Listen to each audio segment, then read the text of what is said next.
Welcome back to the Creative Companion Podcast. Maybe you're needing a moment to de-stress after this week, or maybe you just need a little bit of time to yourself. I'm really glad that you decided to tune in today and sit down and create something with me today. So thank you for being here. I've decided that I am going back to work on this sweater that I've been working on. Now I'm on my final sleeve and I finished the color work off camera. So I have my little diamonds all done and I haven't tied off the yarn yet. I don't actually know if you need to wait to tie off yarn, but I've been so concerned about getting the tension even across the color work. And like I've said before, I'm new to knitting. This is all kind of trial and error and me figuring this out as I go. But I've been waiting until I get at least a couple of rows away from the color work before I tie it off. So I'll be tying it off in just a moment. But now I am just into the area of the sleeve where I start decreasing and getting some of the shape that I want out of this sleeve. So grab a project that you're working on or maybe one that you're really excited to get started on and let's create together today. I decided today that I wanted to talk about creative discipline. If you're not sure what that is, basically that just means having some sort of creative consistency within your process. So instead of waiting for those creative lightning strikes to happen where you're just, flooded with energy and passion for whatever it is that you're working on, it's instead showing up every day or at least in a consistent routine to do something creative for yourself or for your work or projects or whatever that looks like for you.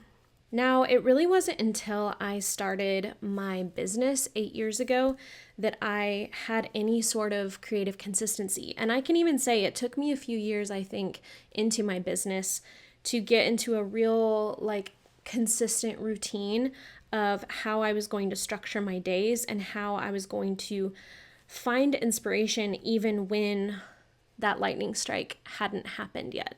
Now, you may be asking yourself, why is that important? Why can't I just wait until the mood strikes me and I'm feeling really energized and passionate about what I'm working on, or I'm really excited to start a new project? Why can't I wait to create just in those moments? And you absolutely can. In fact, undoubtedly, a lot of my best work and I think some of my best ideas come from times where I'm just incredibly energized and looking forward to creating in any form or capacity. You know those moments where it's you can almost just feel like a buzzing under your skin of I have to make something. If you've ever experienced something like that, then you know what I'm talking about. It's just that urge, that desire to do something creative. Put that energy into something that you care about. So yeah, I think you absolutely can create in those moments and you should create in those moments. You should use the energy when you have it, definitely. But all that a creative discipline does is it, again, adds more consistency to things. If we waited constantly for those moments of pure inspiration, of almost like a desperate need to create, that would be incredibly sporadic. I think most of us would go into sort of like a binging type scenario where we would create a ton all at once and then not want to look at another creative hobby or project for months or years after that. So if you're someone that, is trying to build a skill or trying to build a creative business, you can't really have those feast and famine moments and have it turn into anything sustainable. Having a creative discipline is going to allow you to show up every day, even on the days where you're not feeling particularly creative. But having a creative discipline can really help in a couple of different scenarios. So one, it allows us to make time for the creative hobbies that we want to pursue or that we're already pursuing. Without a creative discipline, it would be so easy for me to get caught up in the to-dos for my business and for my baby and just in my life, things I need to do around the house.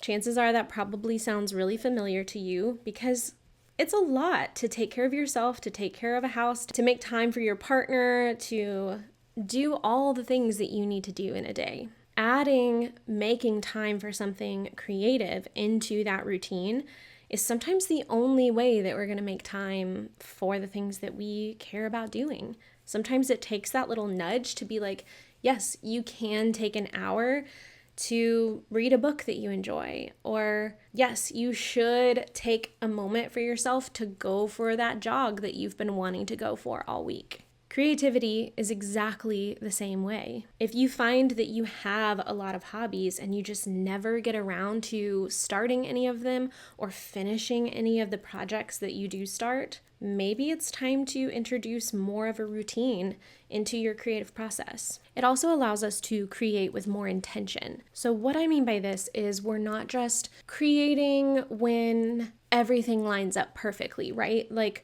we're not just creating with this idea of like, well, something will come to me or things will work out or whatever that may look like. It's going into it with a set intention of like, no, I'm going to finish this project. No, I'm going to learn this skill. It forces us to focus in a way that we may not otherwise really focus. Creative people a lot of times tend to be more type B people that maybe are a bit more scattered and not super organized or not super into planning.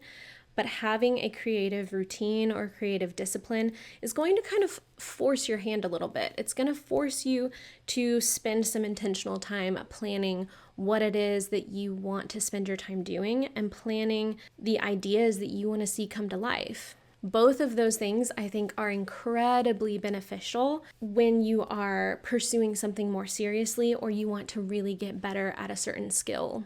So what does creative discipline really look like? A lot of times it can just be as simple as, like I said, putting it on your calendar of I will create every day or every other day or maybe twice a week or once a week, whatever that looks like. Here for this podcast, this is another creative outlet for me, and I have weeks of content planned out in advance. So not only am I very intentional about the things I want to talk about, it's not like I'm just sitting down and seeing what comes to my mind. I have set topics that I find really interesting and I feel like I could talk a lot about, and that hopefully you guys will find interesting as well. But also that tells me that every week I need to sit down and make time to pick out a creative hobby, spend some time doing it, and intentionally make time to chat with you all. Otherwise, this podcast would never happen. Sometimes creative discipline can look like just making it easier on ourselves to pursue whatever creative hobby that is. So for instance, if you're trying to pursue writing a book, maybe you keep notebooks around the house where you can jot down ideas for your characters and plots. Or if you're a fine artist, maybe you keep a sketchbook with you wherever you go, just so you can sketch on your daily commute or on your lunch break. I come from a very musical family, and for a while around college, I pursued songwriting and playing guitar and singing in a pretty serious way. I recorded some songs, but after I graduated from college and I was pursuing my career more heavily and I got involved with my now husband and life just got very busy, playing guitar kind of took a back seat. I still love to play guitar, but I have not written a song in many, many years. However, to encourage myself to play more guitar, I've started leaving my guitars around the house in places that I spend a lot of time so that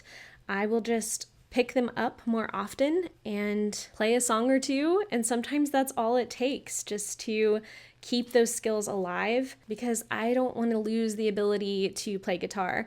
I think at this point, it would take a lot for me to lose that ability because I've played basically my whole life. But at the same time, I know that I have to be more intentional about pursuing that as a hobby if I want to maintain the skills that I do have. Now, I kind of touched on this a little bit already, but having a creative discipline can really and truly improve those technical skills. If you're wanting to pursue art on a more serious level, having that sketchbook on hand and sketching in it every day or every other day or, whatever that creative discipline looks like for you, I guarantee by the time you fill that sketchbook up, you will look back and be shocked at how far you've come. These types of hobbies or these types of skills really exponentially grow, but sometimes it's really hard to see that growth when you're just doing it sporadically or whenever you feel like it, and you're not really sitting down and working on it every single day. I think creative pursuits are very similar to that whole notion of like slowly chipping away at a block of marble or at a block of ice even. You are going to get so much further with 10, 15 minutes, even 30 minutes a day versus an hour or two every month. The time is going to compound exponentially and you will get so much more practice in instead of waiting for those little creative sparks to happen when and if they ever happen. A big component of this is really just making creativity more of a habit. So any sort of like habit tracking or pursuing of healthy habits that you've done in the past, apply those same principles to pursuing creativity and the creative process. Because that's exactly what it is. Creativity in all of its forms really is just a skill that can be honed. And making it a habit in your daily life or in your weekly life is really what it takes. Think about how long it takes you to get back into a project when you've stopped and started it like a million times. In fact, when I was picking back up this sweater today, I had to remind myself where I even was. It had obviously been a couple of weeks since I had picked it up, and I was like, oh my gosh, I don't remember what I was working on.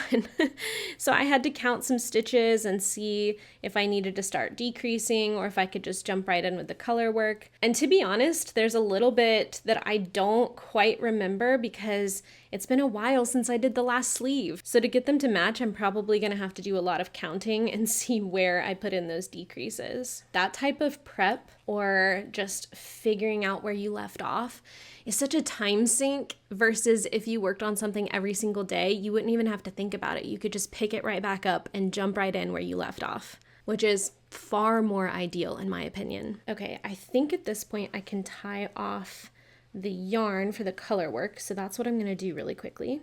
Okay, that's the green yarn done. And that is the gold yarn done.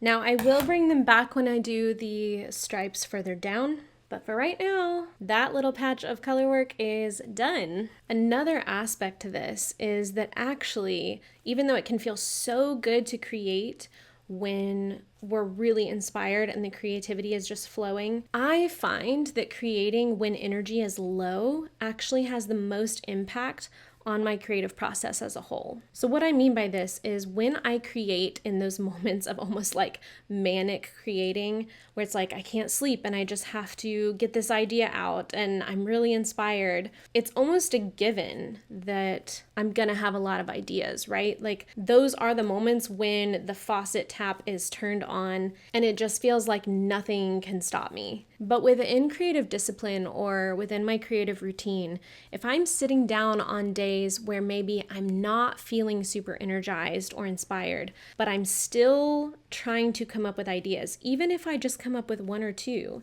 or even if I'm just trying like one new concept, whatever that looks like, those moments of pushing myself just a little bit further, they make huge improvements in not only my own creativity, but in the ideas that I'm coming up with in the first place. Because I find that I'm already kind of like digging deep to create on those days. So I'm almost having to like focus more, if that makes sense. Even if it's something little, like what's a small aspect of this problem that I can figure out today? Those tiny baby steps forward can make a huge impact in how I'm creating in the long run. Again, I'm going to relate it back to working out. People that are consistent about their exercise routine, sure, they don't have the best workouts every time they go to the gym, or they don't have the best, run time when they go for a jog every day. But the days where they're showing up, even when they're not super motivated, those are the days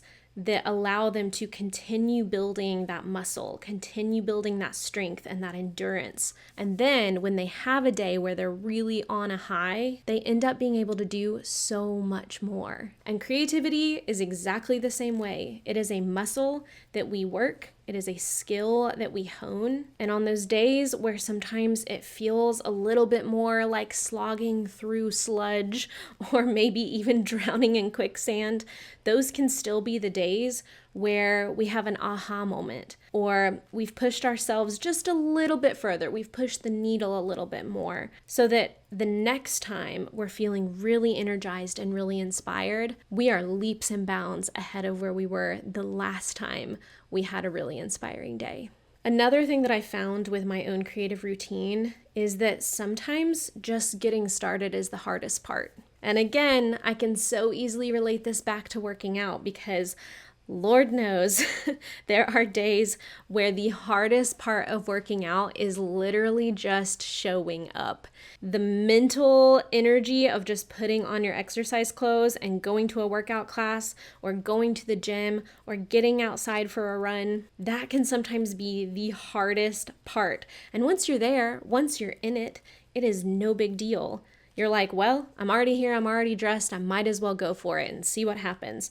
Even if it's not my best day, it's still another day on the calendar that I can say I showed up for myself. And again, that's exactly how I view my own creative routine. That sometimes just making time for the thing that I want to work on, or allowing myself the space to think about the creative problem that I'm addressing, or the new project that I want to start. Sometimes just sitting down and making the time and showing up is the hardest part. And once I'm there, I love it and I enjoy it. And I'm figuring stuff out and I'm seeing things come together in ways that I wasn't sure if they would. And that wouldn't happen if I didn't make the time for it in the first place. But let's talk about the days where things are just coming really naturally to us. Just the creativity is flowing, the energy is there, the passion is there. Those are obviously big parts of our creative process, and times when we need to lean into that creativity that just feels like second nature in those moments. I think on the days where you're feeling really, really inspired,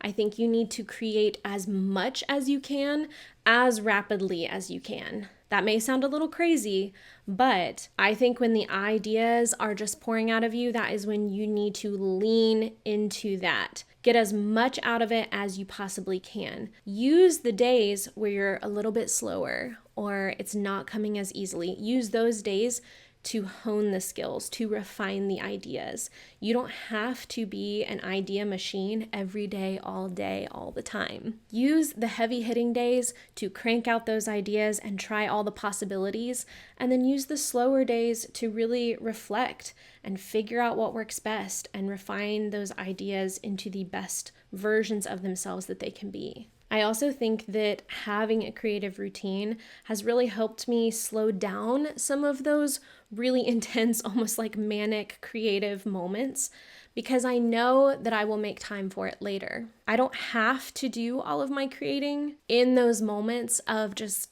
pure passion, because I know that I have built a structure where I'm going to come back to it. There's going to be time. I don't have to feel like, oh my gosh, I need to hurry because I'm going to do this one time a month and that's going to be it. And if I don't finish it today, I'm not going to work on it again. If I know that I'm coming back to it, it kind of quells some of the urgency that I have during those more intense, passionate days. I like to relate it kind of like to cleaning your house. If you're someone like me who likes a clean environment, but you don't necessarily enjoy cleaning, it has really helped me to just divide it up into a couple of things a day. Like, yes, you can have those days where you just clean your entire house and it feels so good and then you can relax, but it's so much more sustainable for me and my lifestyle to break it down into maybe just cleaning one room or organizing one area of one room if I'm really low energy. And I know that I don't have to stress about the rest of my house because I know I will get to it. I will clean something else tomorrow. I will organize that other corner of a different room the next day. And being able to kind of offload some of that immediate stress, knowing that I'm going to make time for it, that I'm not just going to neglect it, I'm not just going to ignore it until the next time that I feel like I have to deeply clean my entire house, it makes it so much more enjoyable and it makes it so much more manageable.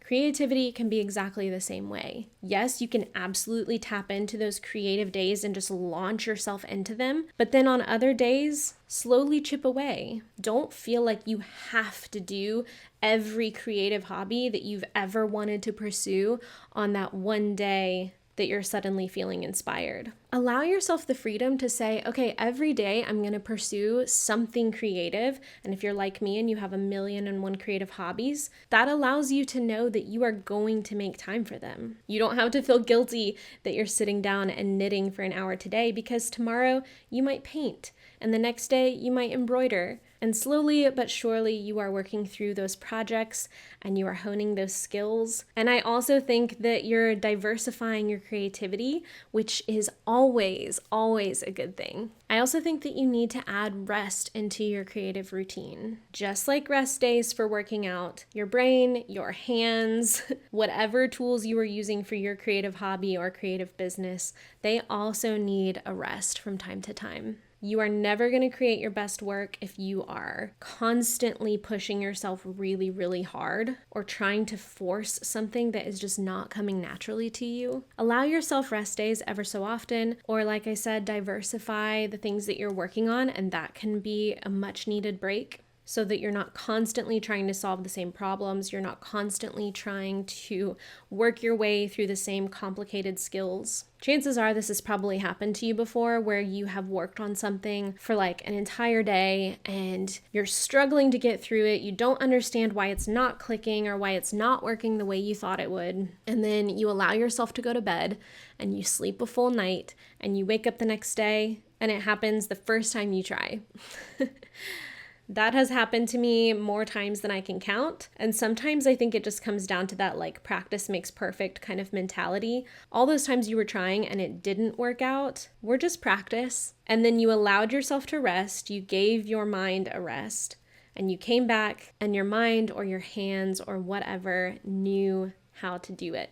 Rest is so important. Way more important, I think, than our society today gives it credit. And if you look back through history, people rested a lot more than we do today. I don't need to tell you that productivity culture is alive and well, but rest can be a part and should be a part of a healthy routine, no matter what that routine is. The sun has all but completely set while I've been chatting, and it's not even that late. It's not even 5 p.m. yet. I got 8 more rows done on my sweater. I obviously work a bit slower when I'm sitting here and chatting with you all because I'm trying to think and talk at the same time that I'm knitting, but we're getting there, not too much further on this sweater. I'm really excited to wear it while it's still chilly outside, so I want to go ahead and get this finished soon. And I hope that you enjoyed today's chat. I'd be really interested to hear in the comments what creative discipline looks like for you and how you implement creative discipline within your own creative process or within your own creative hobbies.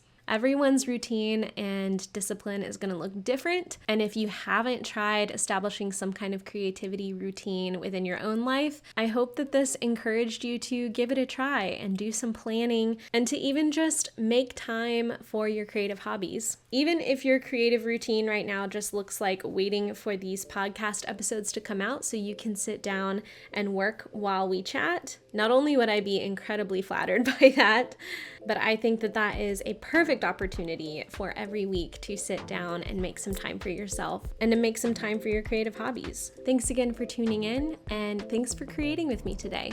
I'll see you next week. Bye.